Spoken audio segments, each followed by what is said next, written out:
جلو لله اذا طلب مني اني ندير مقارنه على السريع ما بين وليد وما بين وهبي. نعم تفضل السي بدر، هذا هو اللي بغى المشاهدين. على المستوى التقني التكتيكي غادي يمكن نتكلموا بشكل مطول، لان كل واحد عنده طبيعه، عنده تصور، عنده رؤيه.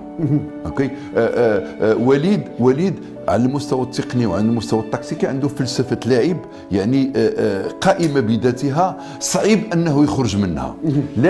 لكن وحده السي بدر دينا واحد الصوره هي الصوره انت كتهضر، الصوره يعني بيناتهم في هذيك اللقطه هذه راه في الحفل ديال التوديع ديال وليد.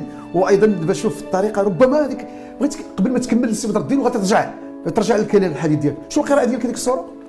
هذيك الصورة تيقول لي أخي هذا الإرث الذي تركته لي إرث ثقيل جدا. نعم. يعني أنا باش نحقق إنجاز كالإنجاز اللي حققتي غادي نحتاج إلى مساعدة الجميع، وسأحتاج إلى مساعدتك أنت في مقام أول. مزيان، ورجع لي السي بدر الدين دابا فهمتك القصد ديالي. لا القصد ديالي لأنه ما خصناش نسدوا الأبواب فيما بعد. بيناتنا ما كنقول أنا مغربي إذا سأساعد على نجاح كل ما هو مغربي تماما.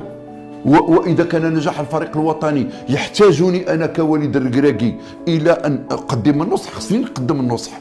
مثلما أن وليد، وهاتي باش نعطيك هذه المعلومة، وليد كان مساندا واحد العدد من الناخبين الوطنيين، وكانوا يتواصلون معه ويتواصلوا معهم وكي ياخذ بالاستشارات ديالهم.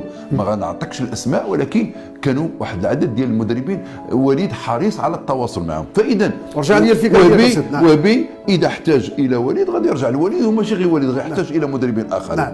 الفكره ديالك لان كنا كنهضروا، قلت لك شنو هي المميزات يعني تكلمنا على الجانب التقني والتكتيكي. انا قلت لك ان وليد عنده واحد فلسفه لعب صعيب انه يخرج منها، ولعلنا شاهدنا كيف لعب في كاس العالم، ولما بغى يخرج من ذاك الاطار التكتيكي اللي حفز نفسه فيه لقى صعوبه. وهبي اعطاني الانطباع في كاس العالم اللي توج فيها بطل على انه مرن في التدرج او في الانتقال من شاكله الى شاكله.